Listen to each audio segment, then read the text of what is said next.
doing well. I'm Bullhorn Betty. We cover true crime, and we are covering the case of Lilly and Jack Sullivan. These are the two siblings from Nova Scotia that disappeared on May 2nd, 2025, and has not been seen or heard from since. Looks like Delilah's pretty much got her butt. Hi, there's my butt. There's my butt. I got my bottom. Mommy's got my bottom. There she is. Look at that cute little face.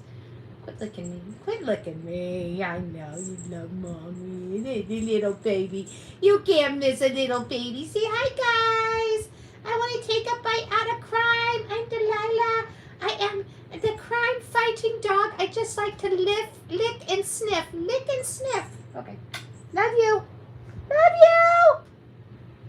Oh, it's so nice to see you. Amy, hello, Melanie. Oh, I'm sorry, she just wants to be here. She says, I just want to say hi a little bit longer. Melanie. Who else do we have? We got Leslie. We got Mama Bear. I got to move my hand.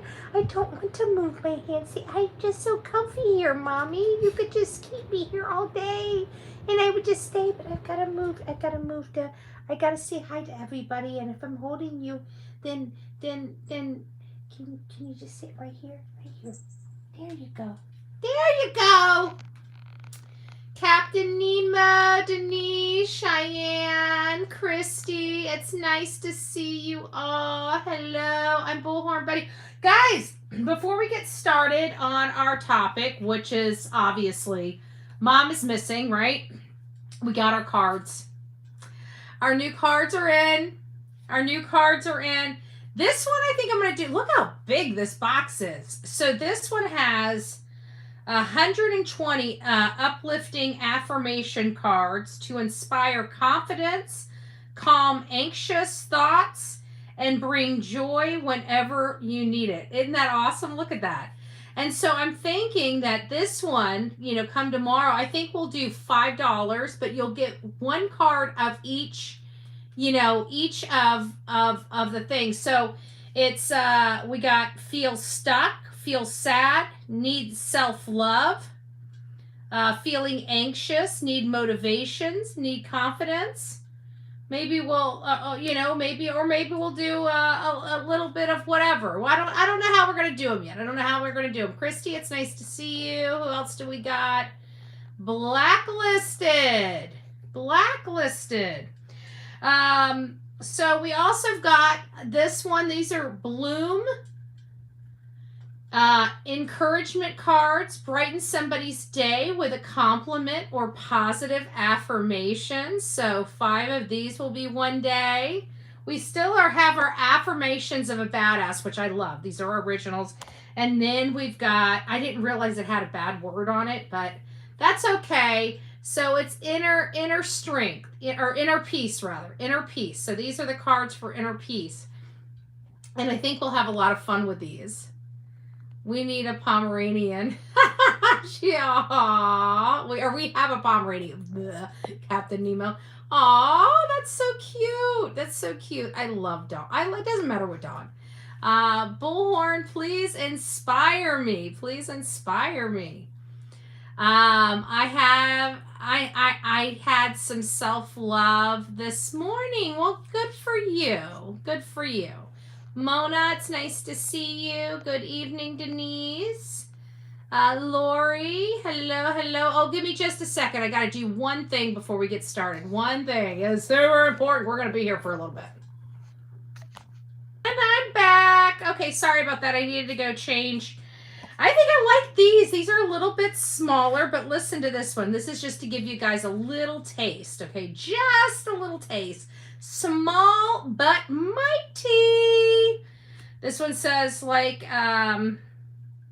hey little fighter, soon things will be brighter. Isn't that awesome? Let's look at the middle one. It says words cannot look at the next one I accidentally pick up. I just split it. It said, and of course we're the coffee club, and it says words cannot espresso how much you mean to me. I'm going to love these. I'm going to love these. So I can already tell this is going to be really good. We're going to have fun in the mornings, you know, inspiring one another. Let's see what these have. Let's just take a sneak peek. Shh, don't tell anybody. Don't tell anybody. Tattletale. I hear somebody's already tattling. I hear, must be Medic Biker. Must be Medic Biker. Hey, Medic. It's nice to see you, love. Ooh, this one's, we got one in. Oh. All right, let's just open this up. What does it say? No less than the blessed stars. And if you know if I'm saying blessed, it has really, really bad word in it.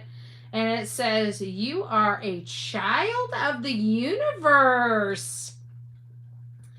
He was frank with me. Make me one with everything. And it's a hot dog.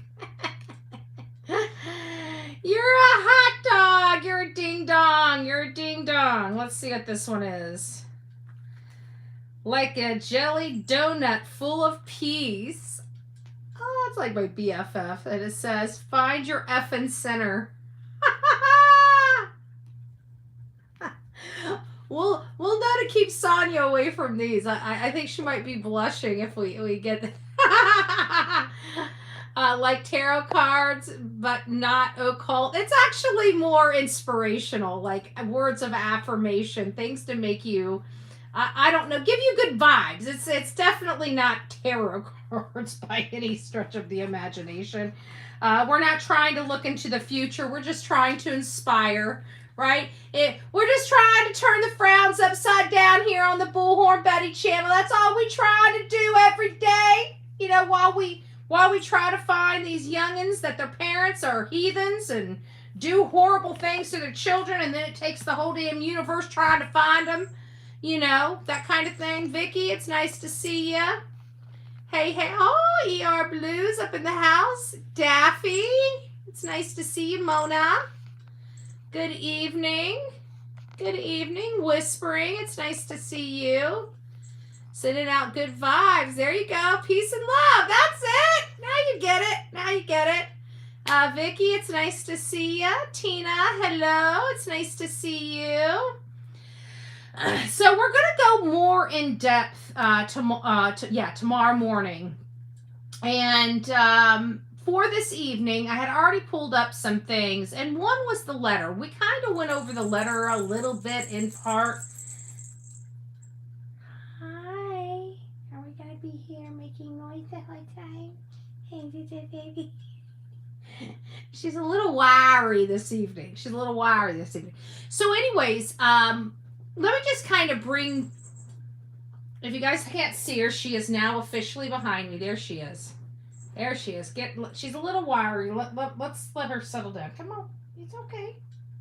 Oh, she wants under the covies.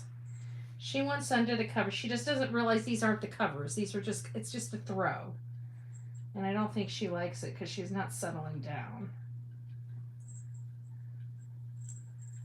All right, well, make your way through. Hold on. She looks like she's getting close to the camera. She just about knocked over the computer. Okay, I think we got her down. She's down, guys. I think she's down. Hi from Melinda. What is this? Mel's rear view. It's nice to see you. Honey babe. Hello, hello, hello. Ooh, show poodles. It's nice to see you. I smell patchouli. Patchouli, huh? I haven't heard patchouli. Good gracious. I don't even remember what patchouli smells like. It's been a while. I think the last time I smelled patchouli was, do you guys remember those cone, cone incense? Like they used to, I don't think they make them much anymore. And I don't understand why, because they used to have like these incense burners that I mean, I spent money, some mega money on incense burners, and these things like were like gargoyles, and they had like long incense burners, and the smoke would come out of their eyes and their mouth. It was like so hip. I don't know if I would do that nowadays, because I think like gargoyles and skulls and stuff like that are kind of creepy now. But back then in my 20s, I didn't. And I had all kinds of little creatures that had smoke coming out. My whole house, I'm sure my mom's eyes burnt when she came over to my house, because I thought it was so cool having all of the. But see, I was crazy because I never had all of them with the same incense. So it was all kind of hodgepodge scents throughout the house. Anyways, good evening. Joss sticks. I don't know. I don't know what they're called.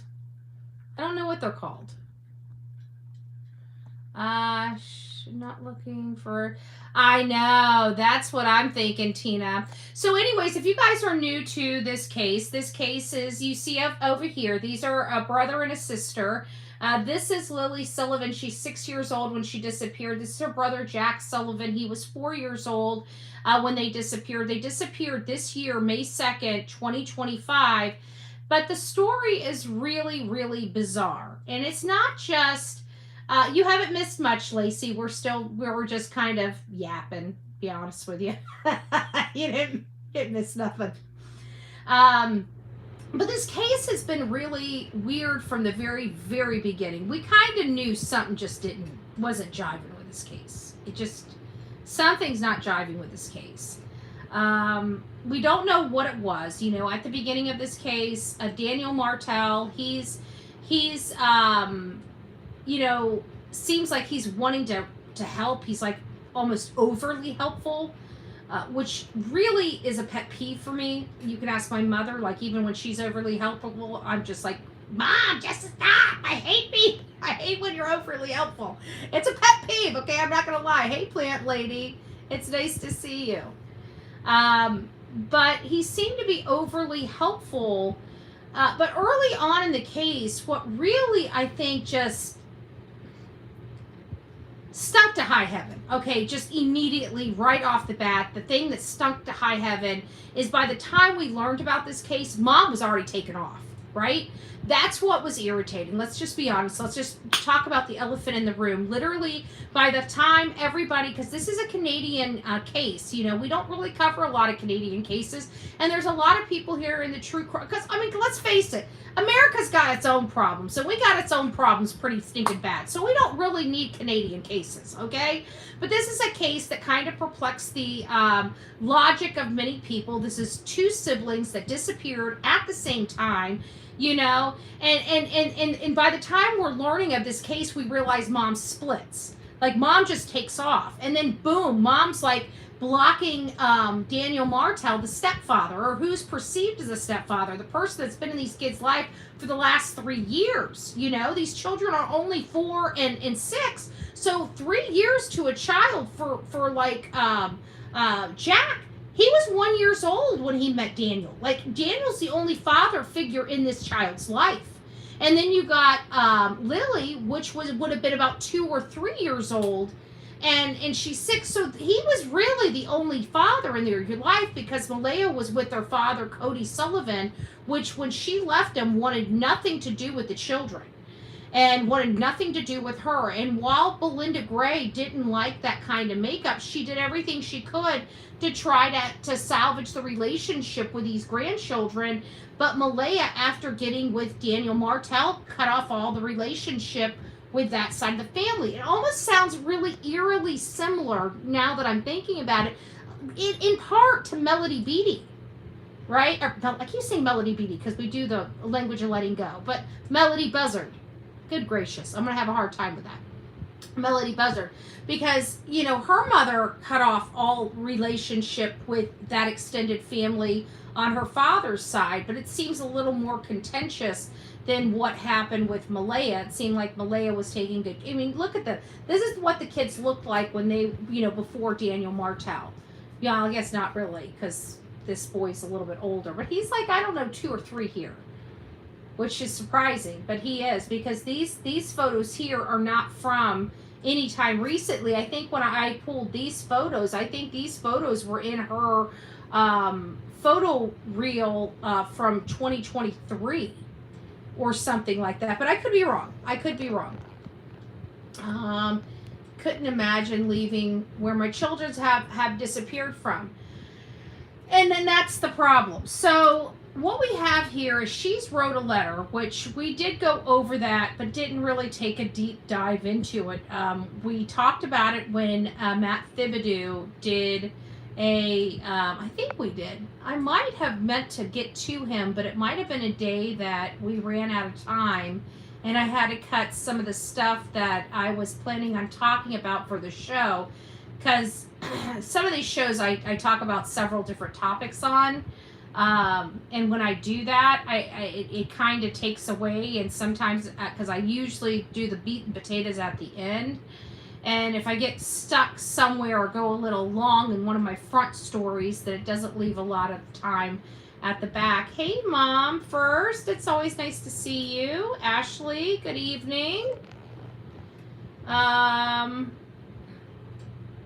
I couldn't imagine leaving our kid, any of my stepchildren, grandchildren, family, friends. I mean, it doesn't really matter. If my neighbor's child down the road went missing, I don't see myself leaving a search even with an unknown neighbor down the road. I mean, oh, thank you, Cynthia. I appreciate that. She said flowers. I love it. I love it. I love it. So let's listen to this. I know we've heard it, but let's listen to it again. I'm Elena Brooks Murray. To the group, please bring me home. This is the same group that was working with Jason Beeler of May 20, traveled to Nova Scotia and helped them board, focusing on bringing that Facebook sorry, group. Where's the, I'm trying to find where she reads the letter. Hold on here. And it says, as a mother, hold on, let me find that in here. I kind of want to hear all that. I just want to hear this,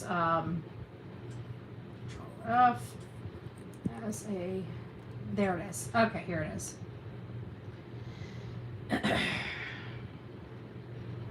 As a mother, I love my children more than life itself. I feel so heartbroken.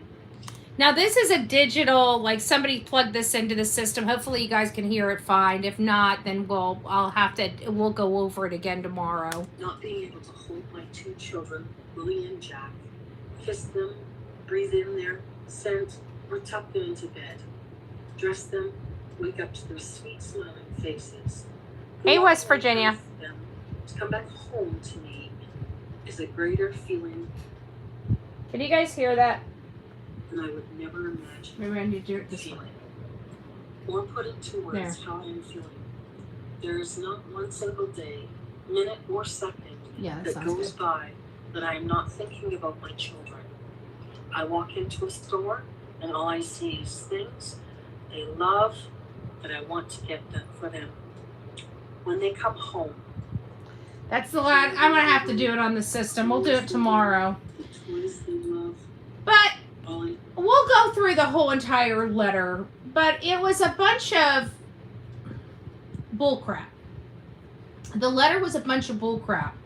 It was basically going into this sob story about how she's truly traumatized and all of this other stuff, and she will never, give up searching for her kids. And it's like, you never started searching for your kids. We never got to a point where she was searching for her kids. The day that the kids went missing on the 2nd, by 4:00 on the 3rd, she split and never came back again.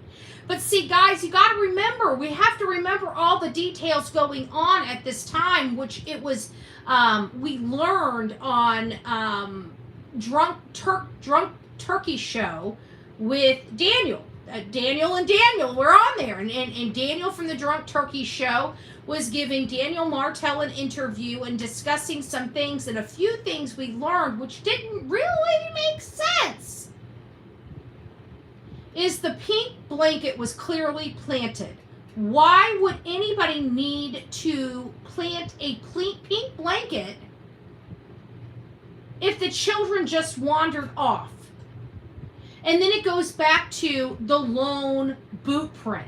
The lone boot print over where Jamie said she had just prepared that area for the pool, yet they have no pool, have no money. They can't even put a roof over their head or a floorboard in their freaking trailer, but they're getting a brand new pool. Okay, Cupcake.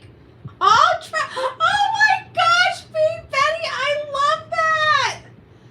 I love that. Pumpkin Puppy. That was too stinking cute. I hope everybody at home got to see that. That was too stinking cute.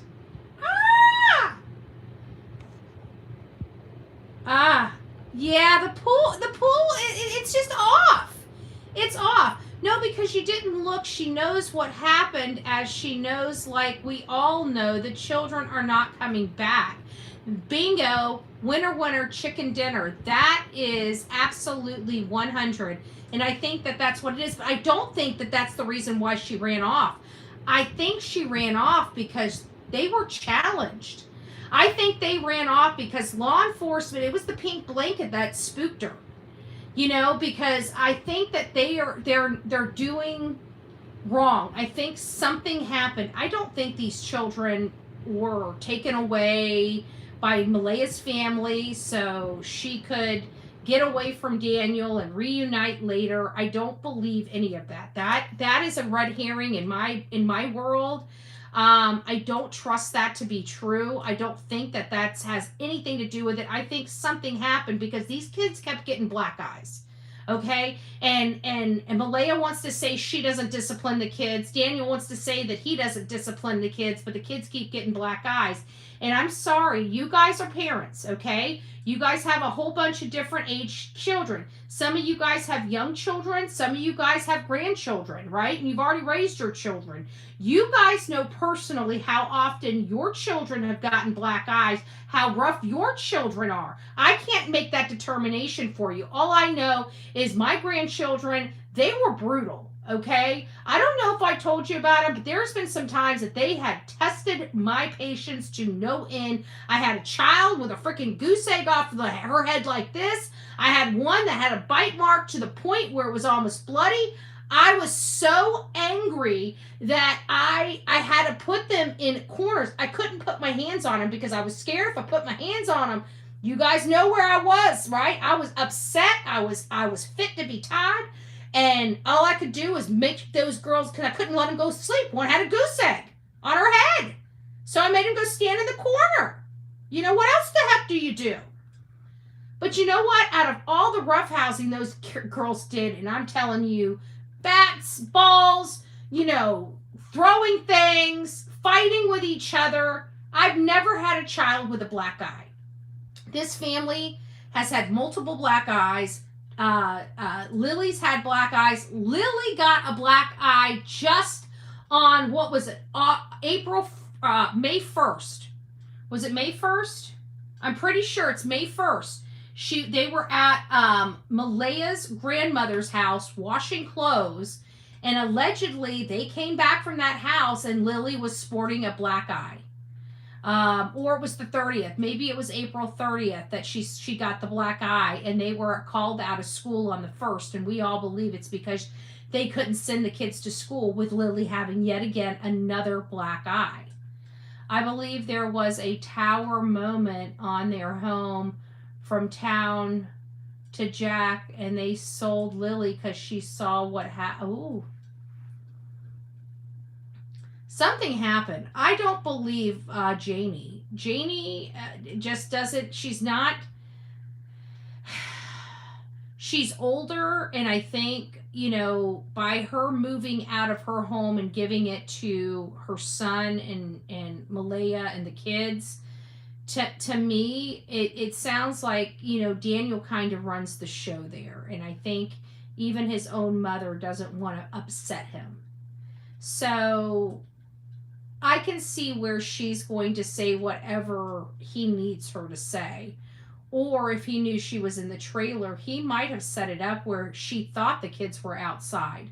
You know, I'm sorry. I believe that these kids were not there at 6 o'clock in the morning when their mother called them in for school. And I heard that she drove back, that she goes out at night. That's what I was hearing about her. You know, those were rumors. I still never found anybody to corroborate it, but I was hearing a bunch of, other stuff. And the fact that the mom and Daniel were both trying to push the fact that these kids were abducted is another problem that we've had with this case. So we have a mom that two children disappeared on one day. The very next day she leaves and never comes back. And I think it's because they knew. It's the pink blanket that kind of gives it away. Because listen to this.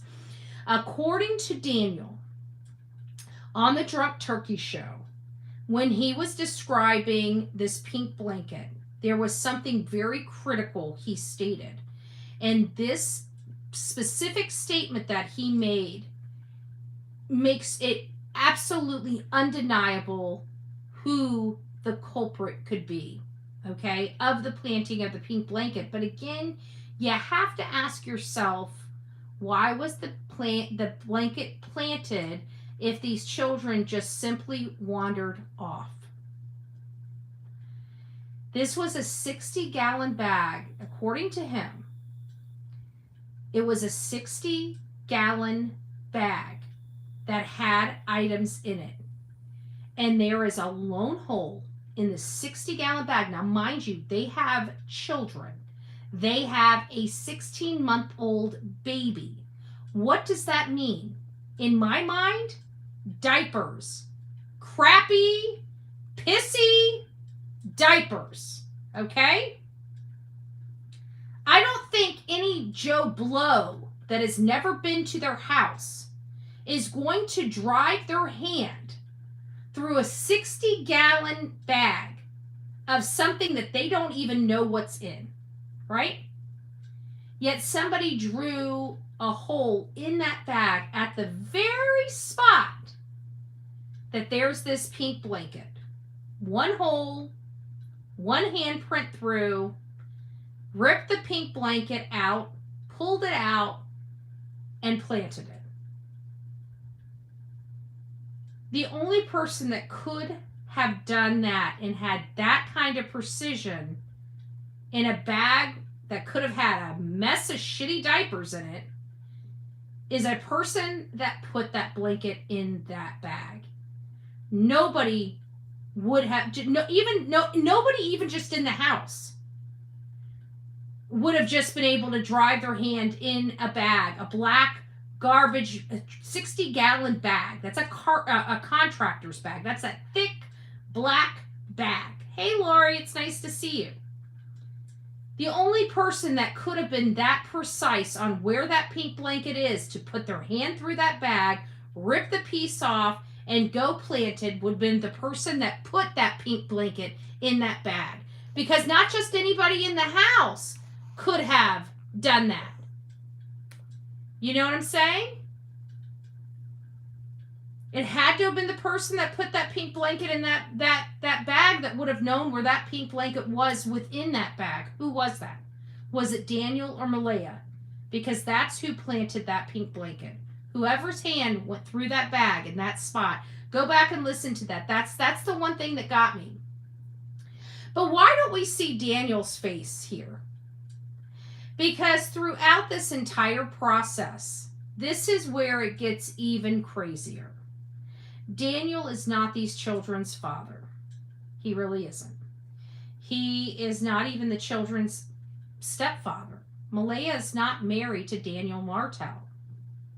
She's just cohabitated with him for the last 3 years in this rundown trailer off of Lansdowne Station in Nova Scotia, Canada.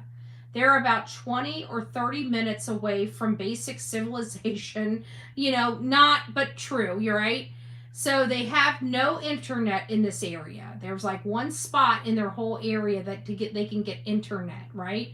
They do have Skylink, from what I'm hearing, which again begs to question, how can they afford that? I mean, he's not working except one day a week at the sawmill, allegedly. I do believe the reason why Malaya took off is because she wanted to keep her daughter Meadow. I think she knew if she would have stayed there, they would have taken her daughter, which they ultimately did take their daughter. So Malaya doesn't have her daughter either, and according to Daniel, she was on the run with Malaya, which again I don't believe. Just FYI, I don't believe it. That she was on the run. I do believe she was getting her out, and I do believe she was worried that any day now she was going to be taken. Was it intentionally fleeing? I don't want to talk about her state of mind. I'm hoping not. I'm hoping that it wasn't her trying to flee with Meadow, but it very well could. Something spooked her. And I really think that it was the fact that when law enforcement starts realizing things are planted, I think that gives anybody pause, right? Because why, it goes back to why would there be any need to plant anything when children just simply wander off from their house? And that's where we are in this case. And mom leaves, not even there for 48 hours after the children disappear for forever and are never seen again. And not only that, but she's never been back. She's never been back. She's never drove by the house. She's never gone out into the woods to search. Even in the morning when all of this stuff was going on and they had the cavalry going all over that community and up in all of this wood line here, and this is some really dense foliage out there in that forest. It's really yeah, she still broke her terms. I don't know what what do you mean by broke her terms, but I know that she doesn't have Meadow anymore, that they have to have visitation. But even when everybody else was searching here, she was not. She wasn't. And there was a point in time when family was inside their trailer and Daniel was doing these substances. And I truly believe that incident happened because multiple people talked about it. Talked about the confrontation at the house. There was such a confrontation that Daniel's mom and Daniel kicked Malaya's family off of the property. And come to find out that was when they were having the confrontation over the substance abuse use. That it appeared that Daniel was in the bathroom utilizing substances during this time, which would in part explain a few things, because he was really energetic. He was kind of bouncing around like a chicken with his head cut off. Every time we saw him, he was always trying to be in the camera, always trying to be overly helpful. These, overly helpful is just as problematic as scoffing and not participating at all. Tweaking is what we call it. Yeah, and that's basically what it is. I think he was kind of tweaking a little bit, but it was a lot of things that he had said early on that bothered me, like he was in the water, and I'm just like, I've done a lot of searches, and that's something that we've been known for. One of the things that I've gotten my name and reputation as being out there at these scenes and being in the woods searching for, typically deceased people. And I've never gone in water without having a reason to go into water. Like I see footprints leading into the water. I see something that might be something in the water. But I just don't go diving in waist deep in bodies of water without having a reason to go in there. And he was talking about going in these bodies of water and streams and stuff like that, looking for the kids. And I'm just like, it just didn't make sense to me what he was doing and what he was saying and how he, it was too much. And I remember when we were discussing it early on in this case, I was saying the same thing. It's just too much. It's too much. when Malaya did that video and she said her partner Daniel, was she already gone? No, that wasn't. That was the first and last interview she ever did. Nobody has been able to talk to her. She lawyered up almost immediately. Her mother, this is where it gets me. Like, her own mother has never even addressed media. The only thing she basically said is law enforcement really doesn't want the Chris Proudfoot, right? Law enforcement tells us not to speak to media. You know, that crap. Like, that's ever helped any case, ever. Not, right? So it's like, I don't like it. Grandmothers of all people, they don't really give a crap what law enforcement says. They don't care what their children say. When it comes to their grandchildren, they're going to do whatever they think is best. And typically, you know, grandparents speak. You know, they open their mouths. If this is the problem I have with all of these people. I even checked Malaya's Facebook. Nothing. There's no flyers on her. She's got very limited, like 2 little posts on her. Nothing to advocate for her children. Her mother, nothing. Her mother's not doing any. Why are all these people, including Malaya's entire family, why is nobody actively passing around a missing person flyer? Especially since they're screaming abduction. The mother's never passed around the flyer. Her mother, grandma, her mom, Cindy something or whatever her name is. No flyers. Her mom's not. Grandma's not doing. The only person that's really doing anything for this, as crazy as it sounds, is Belinda Gray. You know, the other paternal, Cody's mom, the biological father's mom, and Daniel. And I don't trust Daniel. But Daniel's keeping the kids. I mean, he's doing it for self-serving means.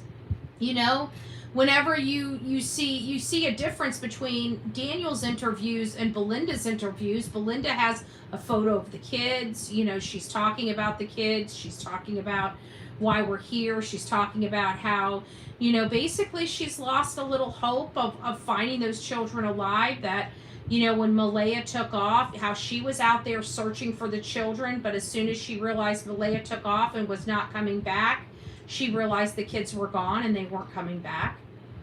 And that says a lot. It says a lot. So I don't, you know, again, I'm just, it's difficult when I see mothers act this way. It's difficult for my logic, my brain, to think that these children aren't deceased. Because when a mother's running away from the last place her children were, there's a reason. Like, my brain is telling me moms don't typically act that way when their children are missing from a specific area. You know, we've heard of moms coming back, like their child, you know, them being at a convenience store or a store, and their child being abducted or taken from them, and them coming back every single day to that spot to see if the person comes back or their child comes back or whatever. And they do that every single day of every single minute. You know, they're there. Look at Kylan Schulte. If you guys ever know about the case of Kylan Schulte and Crystal Turner, they were 2 lesbian lovers. They were married, right? They were both married to each other. And if you recognize their name but don't know how, it's because of Gabby Petito and Brian Laundrie. Those were the 2 people that they crossed paths with in front of the Moonflower in Moab, Utah, across the street from a coffee shop. And Kylan Schulte actually worked in the Moonflower and watched Brian Laundrie slap Gabby Petito. And their employer was calling law enforcement. They got out of there because they didn't feel like dealing with the law enforcement, but they still witnessed it. and how ironic it would be that all 4 of them would be deceased within 30 days of each other. Brian killed Gabby, as we know, and then unalived himself. And then the 2 girls were murdered at their campsite. And many people for the longest time thought it was Brian Laundrie, but it wasn't. It was a co-worker of Crystal Turner's that she worked with at McDonald's. And his name was Adam Pinkowick, something or other. Can never pronunciate his name. But her father... Oh, thank you, Vicky. I appreciate it. I appreciate the Sunday. But her father went to a park he wasn't from there. He was from Montana, and he had already lost a child. His son was murdered. His son's best friend accidentally murdered him by discharging a firearm, which his 14 or 15-year-old son lost his life. And that was Kylan's brother. I think they were the only 2 siblings. He had like 5. He had a lot of kids, but those were the only 2 from the same mom or something like that. I can't remember how it was. But anyways, and then she ended up being murdered, several years later herself. So Sean Paul Schulte had gone through a lot. But he came from Montana, and he went out to this park, and he stayed at that park every single day, just for somebody, hopefully, from the van life to have seen something, and hopefully would have given him some type of tip of maybe who may have murdered his daughter. And he did. It was awful. That's how I met Jason Jensen, the PI Jason Jensen, which is now taking on some more notable cases. I think he was doing some investigating in Kurt Cobain's case, and I sent him some files on Summer Wells' case, so he's kind of, diving into some, some cold cases, which I'm very, very hopeful that he'll be able to help unearth something, But I like Jason Jensen. Jason Jensen is a true blue PI. He's not one of these knuckleheads like, the unscrupulous PI on X that is, basically a glorified content creator that just he was able to lie to get a license. That's the way I look at it. But Jason Jensen is he's committed himself to being a PI. He has literally a office in, Salt Lake City. He's been doing this for years. And knows what he's doing, and I have absolute high respect and high regard for Jason Jensen, and I have ever since the case. He did this case pro bono for them, but we knew that in this case, Adam, we heard his name. We took his name to Lieutenant Kim Neal within 24 hours. We learned of the murderer's name within 24 hours. And we knew it was an odd person because he was a homeless guy, and after the girls were murdered, he left the area and never picked up his last check, and that was the biggest red flag of them all. Because we know people that are homeless, they're not, I don't care if it's $20, they're not leaving that check behind. They're just not. And he did. So that was the critical aspect of that case. But getting back to this is why I say, we have problems with Malaya, because most parents, now that's a father, that's not even a mother that gave birth to the child. That is just a father wanting answers, like Seth Rogers, the stuff that he does, sitting in front of the sheriff's office, fighting for his son. Those are the things and the actions that we expect from family, that when we don't see those things go on, it's huge red flags. And Malaya's behavior is the biggest red flag of them all. I don't think, no matter what, anything that Daniel could ever say that's going to take the stink off of Malaya's actions. And Malaya's actions are so voluminous that nothing Daniel can ever say that is not going to make us side-eye him. Doesn't look for the children, just goes away. I'm leaving on a jet. Right! Exactly, Tina. Bingo. That's the problem we have, is this mom. Oh, hey, Grave Crime with Grace. Nice to see you. That's the problem we have with this mother. These children were reported on the 2nd at like 10 o'clock in the morning, okay? They were reported. Now, she calls them into school at 6 o'clock in the morning, but doesn't report them missing until 10 o'clock in the morning. But I digress. By 4:30, the next day, on May 3rd, she splits and never comes back again. Children are reported missing May 2nd, 10 a.m. By 4:30 on May 4th, she's gone, or excuse me, May 3rd, she's gone. She's gone. And never comes back. She left her car there. She wouldn't even come back for her vehicle. Law enforcement ended up having to tow her vehicle back to wherever she was, which I believe was her mother's house. She took off. Never came back to get her car. Never came back to the area. Blocked Daniel. Took off with Meadow. Even the RCMP had to hunt her down to get Meadow. All kinds of weird, all kinds of red flags. Malaya, even with that boo-hoo, I'm searching for my kids every single day, right? She's still missing. She's still MIA. Mom is still missing in her kid's search. Much like Christopher Proudfoot and Katie Proudfoot are in Sebastian's case. They're MIA too. It doesn't look good. It stinks to high heaven. It stinks to high heaven. She knew where her kids were when she left. I believe that common sense. You know I do. I think me and you are kind of on that same vein and have been since the beginning of this case. I know a lot of us are. There's a few of us that has some different nuances, and I appreciate all perspectives. If your perspective differs, please send it to bullhornbetty@gmail.com so we can discuss it. Sounds like KP. Yep, sure does. It sure does. So we're going to be diving into this. Oh, hey, Angie. It's nice to see you. Oh, reminding us not to forget to hit those thumb up button. We only got 51 thumbs up. Get those thumbs up. If you guys are on the replay crew, please don't forget to hit that thumbs up on the way in and the way out. Well, on the way in or the way out, not on both.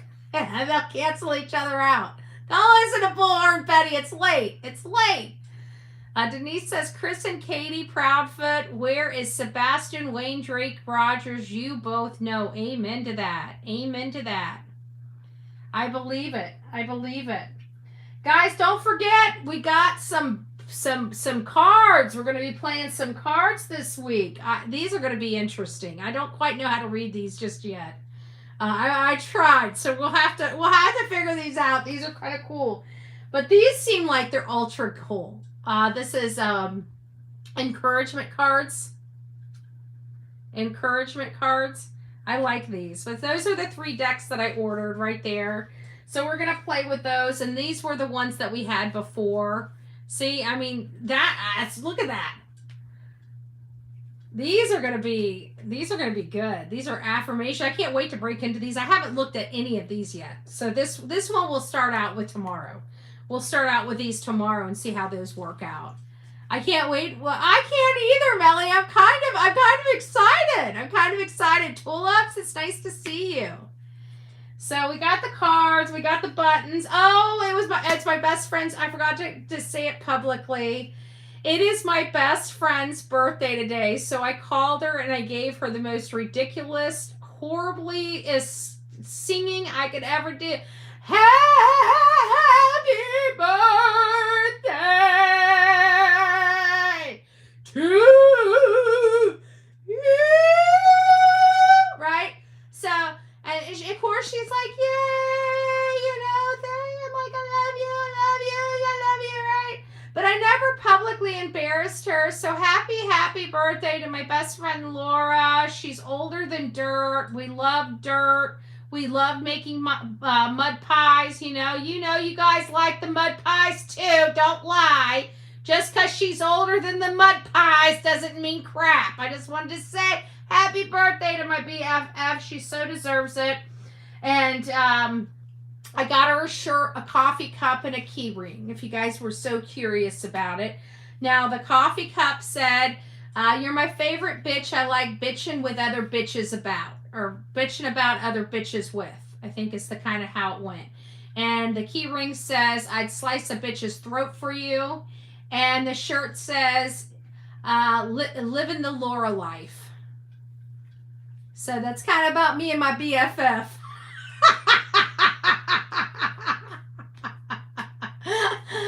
Yeah, Tulip says, never thought of dirt being old. So that's what I got. That's what I got her. Now I just want to let you guys know it's all in fun. It was all satire. I would never slice a bitch's throat for my BFF. Okay, I just wouldn't do it. I'm sorry. I don't do those type of things for my best friend. Okay? I'm just saying. Don't forget, I wouldn't slice somebody's throat. I've got a machete now. Karate machete. I better stop. It's going to be in the next protective order. Oh, happy birthday, kitchen, right? Yeah, there you go. Look, my husband parts powder.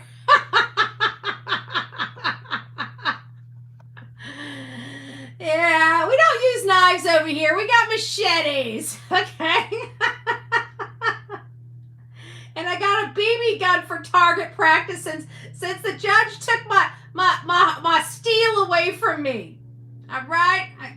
I got my BB gun. Don't mess with me. I still got a great aim. I'll take an eye out. Come through that door. Farts powder. Okay, that makes better sense. Oh, okay, guys. I think if we stay on here any longer, we're going to be delusional. I think I already am delusional. So it was fun, guys. It was fun. I had a great time. I love that doggy, though. That doggy was awesome. We have a bullhorn. Aw. And Delilah's sitting here right next to me. Where's her head? Her head. Wow, her head's where the computer is. She's stretched out long ways. She stretched out long ways under the cover because I made the bed. So she keeps making a mess of the bed, and I don't know what the heck to do. Look at this. I made the bed twice. Let me flip this around. Can I take that off? Take that off. There. Right? I've already cleaned it up once. And she is back. She is back. So, hold on. Can you guys see me? No? Can you guys see me? No? There I am. Okay. She's a messy girl. But this is the only way. Yeah, I couldn't get her to eat forever and ever, amen. And she just doesn't want to be without me, which I know is a bad thing, right? She needs to start standing. Where can I put my computer? She needs to start, being independent. But I've been trying to leave. I've been making sure I go to the grocery store now without her. Because I used to always take her to the grocery store. Now I'm making her stay without me. She's not yelling at me like she used to. Good gracious. You should ask Gypsy and the real me too. We went out to dinner or came back, and Delilah chewed us all out. She wasn't having none of it. She started ripping into them before she started ripping into me. And after she got done yelling at them, she came over to me. I'm like, slow your roll, chica. Don't make me. Well, hello, Crystal Pistol. It's nice to see you. You're late. We're going. We're done. We've been on here for an hour. We were on here. I was supposed to do some videos. I never did any videos on TikTok. it's hard to be inspired. I just don't like TikTok anymore. I don't know what it is. I just don't like it. I feel like everybody is so hyper PC over there. Like you can't even...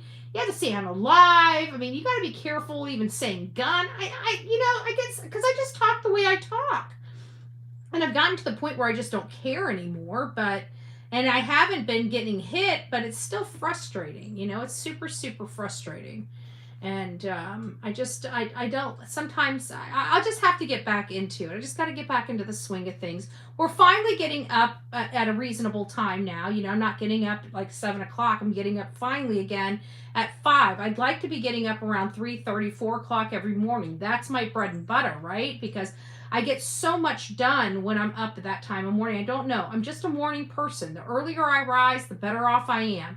I tried doing it. You'd think that it just doesn't really matter because I work, you know, whenever I get up, I should just work. But it does matter. It does matter. I do better in the mornings. I'm obviously a morning person.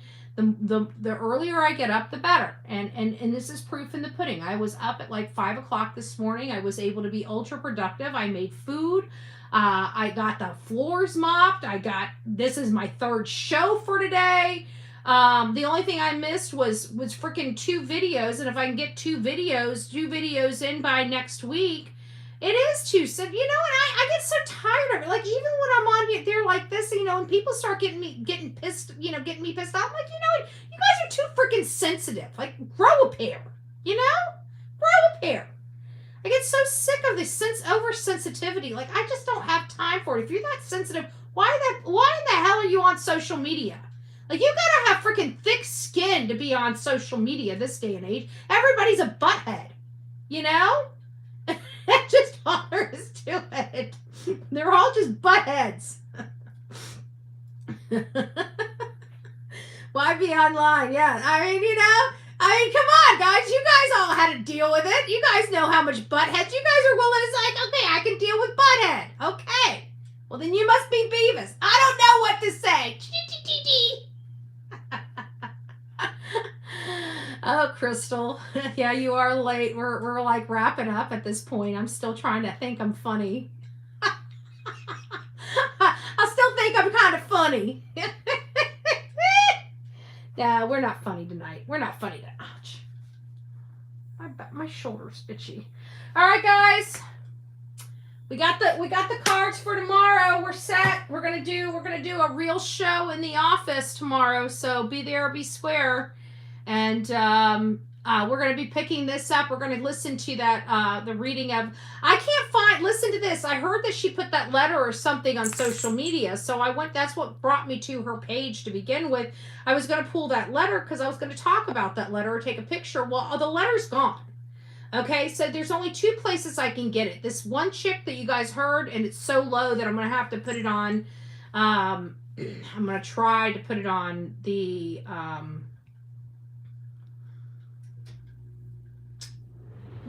computer and be able to try to amplify it, but I might not be able to amplify it. We'll have to find out if I can. I may have to download it and put it into a video editing software and crank the volume up.